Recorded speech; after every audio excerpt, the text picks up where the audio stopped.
મહત્વના સમાચાર સામે આવી રહ્યા છે। દાહોદના વાતણમાં પલટો। દાહોદમાં મિની વાવાઝોડું ફૂંકાયું। ગરબાડા ચોકડી ખાતે સ્માર્ટ સિટી અંતર્ગત લગાયેલ સાઇન બોર્ડ પડી જતા 2 ઘાયલ જ્યારે એકનું મોત। 70 વર્ષીય સકરિયા દિત્યાનું ઘટનામાં મોત। ઘાયલોને સારવાર માટે હોસ્પિટલ ખસેડાયા। વિસ્તારનો વીજ પુરવઠો પણ ખોરવાયો। ફાયર પોલીસની ટીમ ઘટના સ્થળે વિસ્તારનો વાહન વ્યવહાર ખોરવાયો। ગરબાડા ચોકડી સહિત અલગ અલગ જગ્યાએ વાવાઝોડામાં 4 લોકો ઘાયલ થયા। ભીલવાડા ખાતે બાઇક ચાલક પર પતરું પડી જતા ઘાયલ, માથાના ભાગે ગંભીર ઈજા। ગલાલિયાવાડ ખાતે દિવાલ પડી જતા બાળકી ઘાયલ।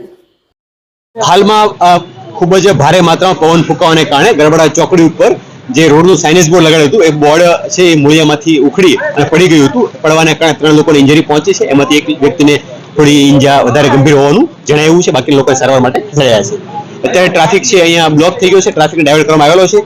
જે લોકો ગરબાડા રોડથી દાહોદ તરફ આવી રહ્યા છે એ લોકોને ગરબાડા ચોકડી થઈ નગરાળા થઈ કડવા કોતર થઈને હાઈવે ઉપર મળી શકે છે। અને જે લોકો દાહોદ થી ગરબાડા જઈ રહ્યા છે એ લોકો પણ નસીરપુર દરગાહ પાસે થઈ, ત્યાંના કટ પાસે થઈ, નગરાળા ગામમાં થઈ, જેસાવાડાથી અથવા કડવા કોતર થઈ અને ફરીથી આ રોડ ઉપર મળી શકે છે।